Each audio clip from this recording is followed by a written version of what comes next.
Bonjour à tous et bienvenue sur cette vidéo de Bricolo, la chaîne de bricolage accessible à tous. Abonnez-vous pour accéder à toutes mes vidéos et d'activer la cloche pour être prévenu à chaque nouvelle sortie.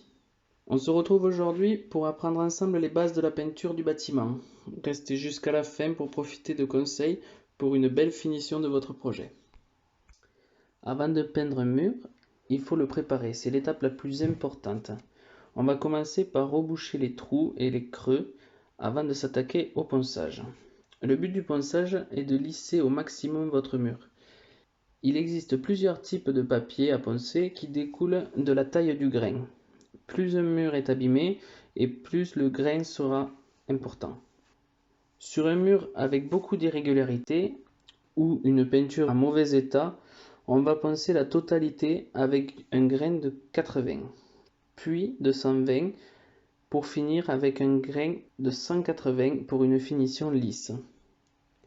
Si on ne fait que repeindre un mur qui n'est pas abîmé, on peut passer directement au papier à poncer de 180.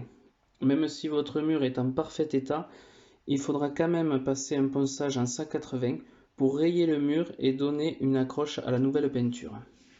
Après ça, avec un balai propre, on va venir balayer le mur par des mouvements verticaux descendants pour faire tomber la poussière, suivi par un chiffon microfibre qui va venir finir le nettoyage. On n'hésite pas à bien faire tomber la poussière pour éviter qu'elle ne vienne empêcher la peinture de coller et de tenir correctement au mur. Avant de toucher à la peinture, on va protéger les endroits de notre mur que l'on ne veut pas peindre à l'aide de scotch de peintre. On va donc en placer sur les prises, les contours de fenêtres, les contours de portes, les plinthes et dans les angles dans lesquels on ne veut pas déborder. La plupart des magasins proposent deux types de scotch. L'un est plus cher que l'autre. Le plus cher est souvent bleu pour le repérer facilement, mais pas toujours.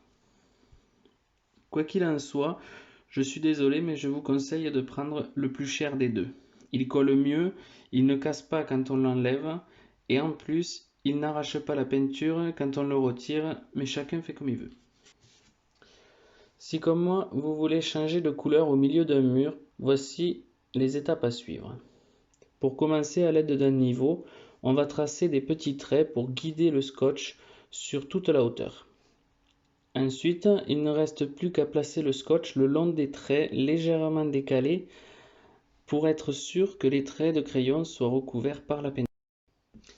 Maintenant qu'on a fini de mettre le scotch en place, on va pouvoir finir la préparation en passant de la sous-couche sur le mur, mais uniquement si on a besoin. Si c'est la première fois qu'on peint le mur, si le mur a été rattrapé et lissé à l'aide de produits de rebouchage. Quand on veut peindre un mur avec une couleur plus claire que la précédente, ou si on a mis de la toile de verre ou de la tapisserie à peindre. Dans ces cas-là, il faudra mettre de la sous-couche. Donc la sous-couche, c'est rien d'extraordinaire à mettre. On ne s'embête pas vraiment à la mettre homogène. C'est vraiment juste pour donner une accroche à la future peinture. Si vous peignez un mur en blanc et qu'il était déjà blanc à l'origine, là il n'y a pas besoin de sous-couche, on peut peindre directement après le ponçage. Pour pouvoir commencer à peindre, on aura besoin de matériel. Donc il va falloir un mélangeur, un pinceau à réchampir. Alors moi j'utilise un 18 mm, mais après vous pouvez prendre d'autres diamètres, il n'y a pas de souci. Il y aura aussi besoin d'un rouleau de petit ou moyen format, d'un rouleau grand format, d'un bac à peindre, d'un escabeau et bien sûr de peinture, mais ça on s'en serait douté un peu. La première étape va consister à mélanger la peinture pour s'assurer qu'elle ait une couleur homogène. On mélange jusqu'à ce que toute la peinture soit de la même couleur en insistant sur le fond et les bords du pot. Ensuite, on verse de la peinture dans notre bac à peindre. Comme vous pouvez le voir, on en met jusqu'à remplir le fond du bac, c'est la partie qui sert de stockage à la peinture. Maintenant, on va pouvoir appliquer la peinture sur le mur. Pour ce faire, on va travailler seulement sur 1 mètre carré à la fois. Par exemple, celui en haut à gauche du mur, puis celui en dessous. Une fois arrivé en bas, on retourne en haut et on continue jusqu'au bout du mur. À l'aide du pinceau à réchampir, on va travailler les bords en premier, comme sur la vidéo. Ensuite, on va passer avec le petit rouleau pour éviter toutes les gouttes et les traces de pinceau qu'on aurait pu faire avant. Une fois que nos bordures sont faites, on peut attaquer le centre avec le gros rouleau. On y met suffisamment de peinture pour remplir le rouleau, sans pour autant qu'il ne goûte. Puis, on l'applique sur le mur avec des mouvements de haut en bas, puis de gauche à droite, pour la première couche. Sur la deuxième couche, on fera l'inverse. D'abord de gauche à droite, puis de bas en haut, pour éviter les reflets de lumière. N'oubliez pas, on travaille carré par carré et on respecte le temps de séchage entre les deux couches. Ce temps est inscrit sur tous les pots de peinture.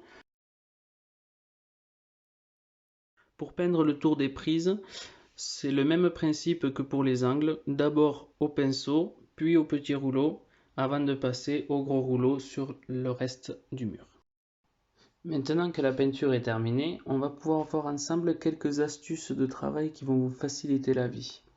Donc on va commencer déjà par une petite astuce pour éviter d'avoir à laver les pinceaux entre chaque couche de peinture. Parce que c'est vrai qu'un pinceau ça sèche rapidement. Donc ce qu'on fait, c'est que si vous ne voulez pas les laver, vous pouvez aussi les emballer dans du plastique, dans du cellophane ou quelque chose comme ça. Alors le but c'est de le faire par contre bien étanche. C'est pour éviter qu'ils sèchent pendant qu'on ne peint pas. Une fois bien emballé, il peut tenir toute une nuit, il n'y a aucun problème. Vous pouvez l'emballer aujourd'hui et reprendre la peinture demain, il n'y aura pas de souci. Vous pouvez même faire pareil avec le bac à peindre pour éviter d'avoir à le laver et pour même laisser de la peinture dedans si vous voulez. Maintenant, on va voir comment on peut arranger des finitions si jamais on a un petit peu débordé. Donc si vous avez un peu débordé, pas de panique et surtout pas besoin de tout recommencer. Vous pouvez reprendre les angles sans tout refaire. Pour ça, vous aurez besoin d'un pinceau très fin, donc un pinceau d'art. L'idéal, c'est un pinceau d'art, comme ça il sera vraiment tout petit. Moi, j'utilise un 2 mm de diamètre, donc c'est vraiment miniature.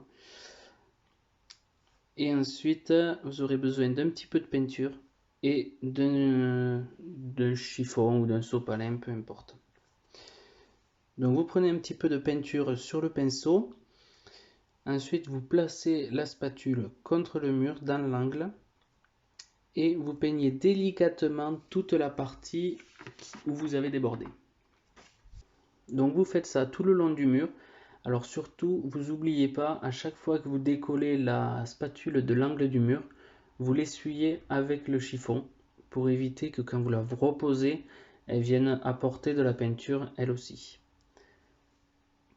Donc pour éviter que la peinture ne passe de l'autre côté de la spatule, il faut tenir le pinceau bien parallèle à la spatule. Plus vous serez perpendiculaire à la spatule et plus vous pousserez la peinture à l'arrière de la spatule, et si elle passe de l'autre côté, elle va venir entacher votre mur que vous ne voulez surtout pas peindre. Alors maintenant que tout est fini, on va pouvoir attaquer le nettoyage. Donc si comme moi vous avez mis de la peinture sur votre carrelage, vous pouvez la nettoyer à l'acétone ou comme moi avec un dérivé naturel d'acétone. Donc pour ce faire, on verse un petit peu d'acétone sur la tâche, on laisse agir quelques secondes, on le brosse avec une brosse à poil dur, c'est l'idéal. Une fois que la tâche est partie, il n'y a plus qu'à essuyer et c'est fini. Alors par contre, l'acétone c'est un produit qui est très toxique. Donc on ne le touche pas avec les doigts et surtout on ventile bien la pièce dans laquelle on travaille parce que vous verrez que ça a vraiment une odeur très particulière.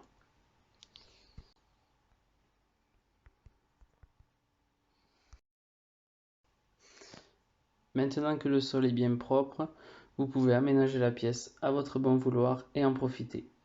C'est terminé pour cette étape peinture. Merci d'avoir regardé jusqu'au bout. Si cette vidéo vous a plu, cliquez sur le pouce vers le haut ou laissez-moi un commentaire, ça fait toujours plaisir.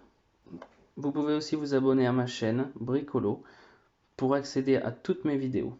Merci et à bientôt.